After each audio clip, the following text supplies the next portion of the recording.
नमस्कार, बहुत स्वागत आपका। मैं हूं सूर्या त्रिपाठी और आप देख रहे हैं हमारी खास पेशकश दिल्ली में कमल खिला। दरअसल दिल्ली में भारतीय जनता पार्टी ने शानदार प्रदर्शन किया है। दिल्ली में भगवा भारतीय जनता पार्टी ने लहरा दिया। दिल्ली वालों ने आम आदमी पार्टी को ऐसे नकारा कि पार्टी के नंबर 1 नेता अरविंद केजरीवाल, नंबर 2 नेता मनीष सिसोदिया तक चुनाव हार जाते हैं। दिल्ली में बंपर बहुमत के साथ बीजेपी की सरकार आ रही है, तो वहीं इसी के साथ बेहद कम सीटों पर सिमटी आम आदमी पार्टी पर आगे भी संकट के बादल मंडराने लगे हैं। आशंका यह भी खड़ी हो गई है कि इतनी बड़ी हार मिलने के बाद अरविंद केजरीवाल के पार्टी के संयोजक बने रहने पर सवाल खड़े हो गए। उधर दूसरे तरफ भारी जीत से उत्साहित बीजेपी अब मुख्यमंत्री के चेहरे के नाम पर फाइनल, इस पूरी की पूरी जो लगातार जद्दोजहद चल रही है, फाइनल करने में जुटी हुई है।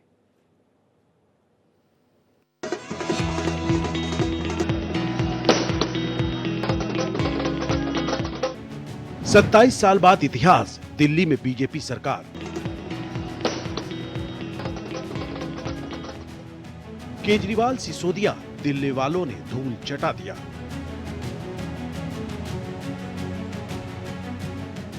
बीजेपी की चली आंधी, आपकी झाड़ू हवा में बिखरी।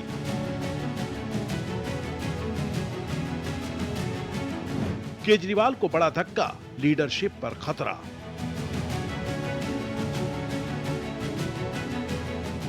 केजरीवाल पर खतरा, फिर जेल जाने की आशंका।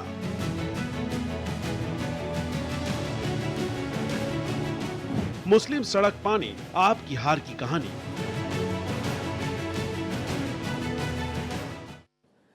दरअसल अन्ना आंदोलन से आंधी की तरह निकली आम आदमी पार्टी को आखिरकार सत्ता की 2 पूरी पारियां खेलने के बाद दिल्ली वालों ने रुखसत कर दिया। विधानसभा चुनाव नतीजों में भी भारतीय जनता पार्टी को बम्पर जीत हासिल हुई। तो उधर पिछले दिनों दिल्ली की सियासत किसी फिल्म की पटकथा की तरह सस्पेंस, थ्रिलर और ड्रामे से भरी रही है।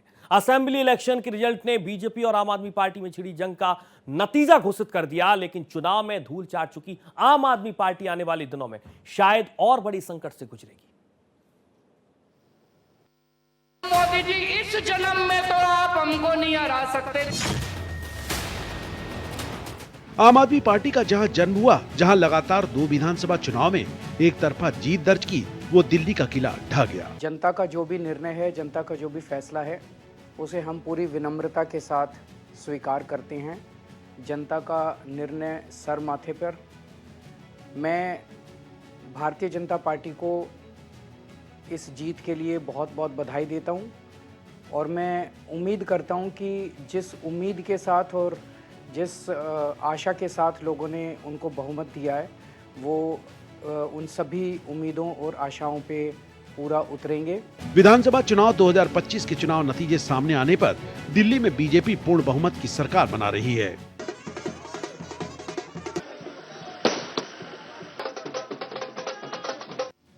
आज की ये ऐतिहासिक विजय है,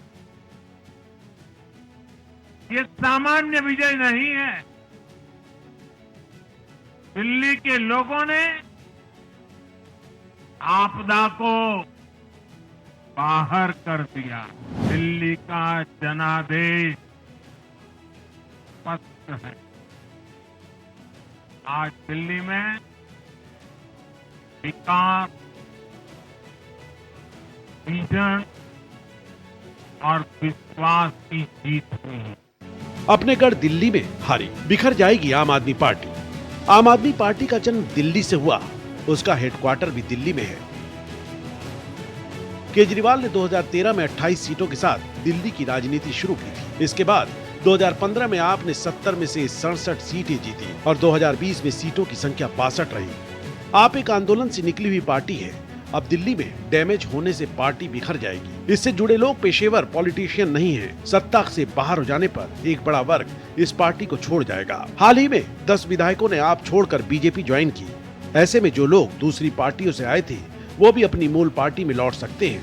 2 या 3 धड़े भी पार्टी में बन सकते हैं। 2022 में आम आदमी पार्टी ने दिल्ली मॉडल का प्रचार करके पंजाब का विधानसभा चुनाव जीता था। वहीं गुजरात में कई जगह पर नंबर 2 पार्टी के रूप में पहचान बनाई थी। दिल्ली में बड़ी हार के 2 साल बाद पंजाब और गुजरात में होने वाले चुनाव में भी पार्टी को नुकसान हो सकता है। अरविंद केजरीवाल की इमेज पर बड़ा डेंट, पार्टी में रसूख घटेगा। अन्ना आंदोलन से लेकर आम आदमी पार्टी बनने तक अरविंद केजरीवाल केंद्र में रहे हैं। पार्टी में उनकी ही चली है। जिस किसी ने केजरीवाल का विरोध किया या चुनौती दी, उसे पार्टी से बाहर होना पड़ा है। चाहे वो योगेंद्र यादव हो, प्रशांत भूषण हो या कुमार विश्वास। इस चुनाव में हार का ठीकरा केजरीवाल के सिर ही फूटेगा। शराब घोटाले में जमानत मिलने के बाद केजरीवाल ने 15 सितंबर को इस्तीफा देते हुए कहा था कि मैं सीएम की कुर्सी पर तब तक नहीं बैठूंगा जब तक जनता अपना निर्णय न सुना दे। अगर मैं बेईमान हूं तो मुझे वोट मत देना। केजरीवाल के हारने से ये साबित हो जाएगा कि जनता ने उन्हें बेईमान मानकर खारिज कर दिया। केजरीवाल का राजनीतिक भविष्य खतरे में आ जाएगा। अब पार्टी में दबे जुबान से उनके खिलाफ बोलने वाले नेता खुलकर बोलेंगे। आपको खत्म करने में जुट जाएगी बीजेपी। बीजेपी कांग्रेस, समाजवादी या कम्युनिस्ट पार्टी की तरह आम आदमी पार्टी की कोई एक विचारधारा नहीं है। उसका गठन सत्ता के लिए हुआ था। पार्टी को एकजुट रहने के लिए सत्ता में रहना जरूरी है। आप जिस तरह की राजनीति करती है उससे बीजेपी असहज महसूस करती है। ऐसे में उसे खत्म करने के लिए बीजेपी ने पूरा जोर लगा दिया, चाहे उसके नेताओं को जेल भेजना हो या पार्टी में भगदड़ मचा देना। जेल जा सकते हैं केजरीवाल। तिहाड़ जेल से रिहा होने के बाद केजरीवाल ने कहा था कि बीजेपी को लगा कि मुझे जेल में डालकर मेरा हौसला तोड़ देंगे। आज मैं जेल से बाहर आ गया हूँ और मेरे हौसले 100 गुना ज्यादा बढ़ गए हैं। जेल की सलाखें केजरीवाल के हौसले को कम नहीं कर सकती, लेकिन चुनावी नतीजों ने बाजी पलट दी। दिल्ली में बीजेपी की जीत केजरीवाल के लिए किसी झटके से कम नहीं। मोदी बनाम केजरीवाल का नैरेटिव लगभग टूट चुका है। बीजेपी ने केजरीवाल को दोबारा जेल भेजने की तैयारी शुरू कर दी है। जनवरी में दिल्ली एलजी वीके सक्सेना ने केजरीवाल के घर पर एंटी करप्शन ब्यूरो को भेज दिया। एसीबी की टीम केजरीवाल, सांसद संजय सिंह और मुकेश अहलावत के घर जांच के लिए पहुंची। करीब 1.5 घंटे तक केजरीवाल के घर में जांच की, लीगल नोटिस दिया और रवाना हो गई। शराब नीति घोटाले में जो केस हुए हैं वो चलते रहेंगे। दिल्ली के द्वारिका में मोदी ने कहा था कि चुनाव के बाद आपके भ्रष्टाचार पर कड़ा प्रहार होगा। अगर ऐसा होता है तो केंद्रीय जांच एजेंसियां आप नेताओं की मुश्किलें बढ़ा सकती हैं, क्योंकि अरविंद केजरीवाल, मनीष सिसोदिया, संजय सिंह, सत्येंद्र जैन सहित कई नेता घोटाले के आरोपी हैं। आप पंजाब बचाने में जुटेगी, गुजरात पर फोकस बढ़ाएगी। आप दिल्ली चुनाव हारने के बाद सबसे पहले अपने दूसरे गढ़ पंजाब को बचाने में जुट जाएगी। दिल्ली हारने से पंजाब के आप नेताओं का मोरल डाउन होगा। भले ही वहाँ बीजेपी की 2 सीट है, लेकिन इतिहास बताता है कि बीजेपी 2 को 20 में बदल सकती है। पहले भी उसने मध्य प्रदेश और महाराष्ट्र जैसे राज्यों में ऐसा किया है। क्योंकि केजरीवाल की लीडरशिप में पार्टी चुनाव हारी है, तो हो सकता है कि आपका संयोजक यानी अध्यक्ष बदला जाए। हो सकता है केजरीवाल की मर्जी से मनीष सिसोदिया जैसा काम करने वाले नेता या संजय सिंह या सौरभ भारद्वाज जैसे मुखर नेता को संयोजक बनाया जाए। पंजाब के बाद आप लीडरशिप के सामने गुजरात में भरोसा जमाए रखना बड़ा चैलेंज होगा। वहाँ पार्टी बढ़ रही है। गुजरात विधानसभा चुनाव में आपको 5 सीटें मिली थी। आप 35 सीटों पर दूसरे नंबर पर रही थी।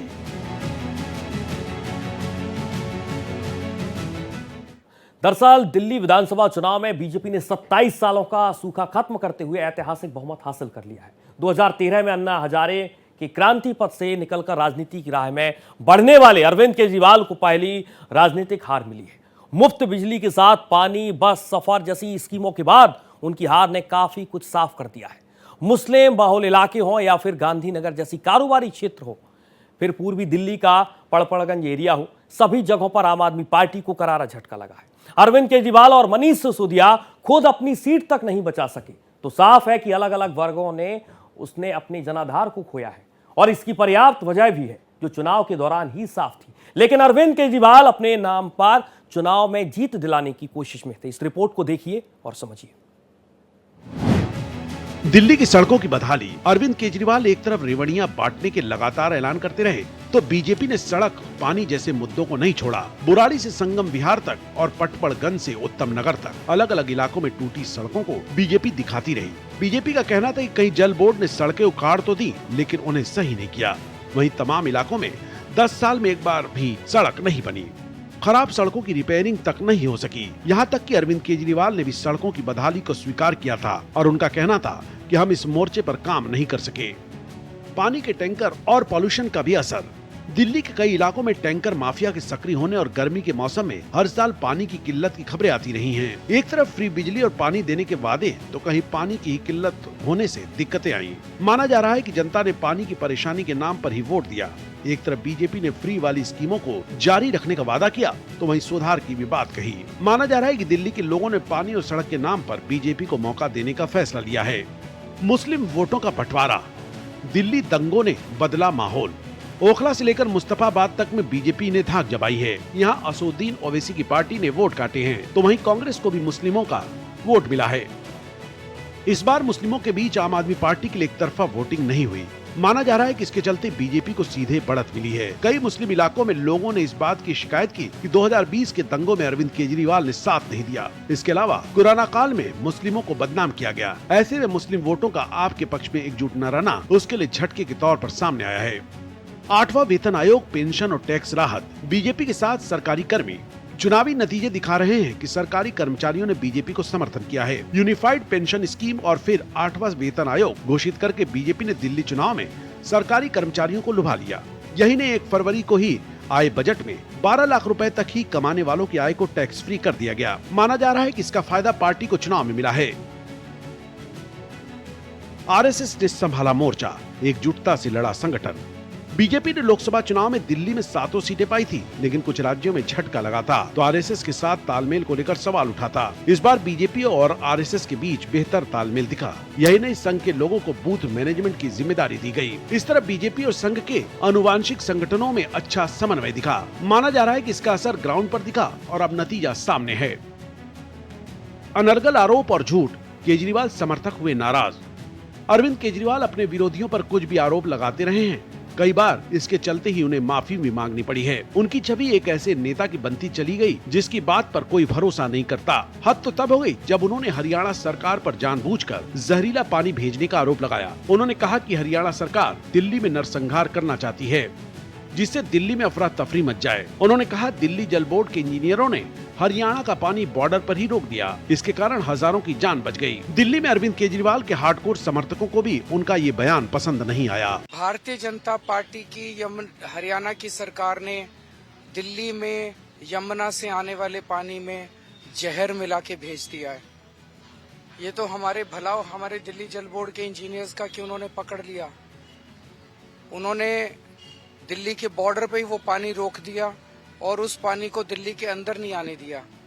अगर वो पानी दिल्ली के अंदर आ जाता और पीने के पानी में मिल जाता, दिल्ली के अंदर ना जाने कितने लोगों की मौत हो जाती। एक मास जेनोसाइड हो जाता दिल्ली के अंदर अगर ये पानी जो भारतीय जनता पार्टी की हरियाणा सरकार ने दिल्ली में भेजा है, इसके अंदर उन्होंने ऐसा जहर मिला के भेजा है जिसका दिल्ली में जो वाटर ट्रीटमेंट प्लांट्स हैं उसमें भी उसकी सफाई नहीं हो सकती।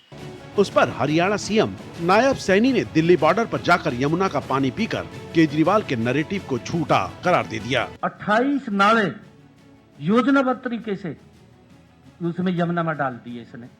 न्यू डाल दिए कि मैं बच जाऊंगा कह के भी भाई यमुना का गंदा पानी है रहा, अभी हरियाणा दे रहा है। तो दूसरे पर आरोप लगा रहता है क्या कर रहा भाई, तय भी ठीक कर ले कुछ। इसके अंदर आरोप लगाना ही कोई वो है क्या? काम करिए, आरोप मत लगाइए। जहां से सोनीपत से हम दिल्ली को पानी दे रहे हैं, आप उसको चेक कराइए। ये तो कोई वो नहीं है, कोई भी आकर के चेक कर सकता है, लेबोरेटरी से आकर के देख सकता है हम कैसा पानी दे रहे हैं। वो अमोनिया की बात करते हैं, परंतु वो ये ध्यान नहीं कर रहे। वो कह रहे हैं कि पानी की कमी है। पानी की कोई कमी नहीं है, उनकी इच्छा शक्ति की कमी है, डिस्ट्रीब्यूशन ठीक नहीं है उनका। शीश महल से छवि को धक्का। अरविंद केजरीवाल ने राजनीति में आने से पहले कहा था कि वो वीआईपी कल्चर को खत्म करेंगे। गाड़ी, बंगला और सुरक्षा लेने की बात से भी उन्होंने इनकार किया था, पर सत्ता मिलने के बाद उन्होंने न केवल लग्जरी गाड़ियां ली, बल्कि केंद्र से Z+ सुरक्षा मिलने के बावजूद पंजाब सरकार की टॉप सिक्योरिटी भी उन्होंने ली। पर मुख्यमंत्री होने के नाते उन्होंने जो अपने लिए एक्स्ट्रा लग्जरियस आवास बनवाया, उससे उनकी छवि काफी डेंट हुई। मीडिया ने उनके आवास को शीश महल का नाम दिया। सीएजी रिपोर्ट में भी सीएम आवास पर हुए खर्च पर सवाल उठाए गए। दिल्ली सरकार पर सीएजी की कई रिपोर्टों को विधानसभा में न रखने के आरोप लगे। हाईकोर्ट ने भी दिल्ली सरकार की इसके लिए निंदा की। योगी के नारे से नहीं ली सीख, कांग्रेस और आप बटे इसलिए कटे। उत्तर प्रदेश के मुख्यमंत्री ने महाराष्ट्र चुनाव के दौरान पटे तो कटे का नारा दिया था। हालांकि उनका नारा बांग्लादेश में हिंदुओं पर हुए अत्याचार के संदर्भ में भारत के हिंदुओं को एक बने रहने के लिए लिया था, पर इससे सीख लेकर बहुत से दूसरे लोग भी एक हो गए। पर दिल्ली में आम आदमी पार्टी और कांग्रेस एक साथ नहीं हो सके, जबकि दोनों ही पार्टियों के अलग लड़ने का नतीजा हरियाणा विधानसभा चुनाव में दिख चुका है।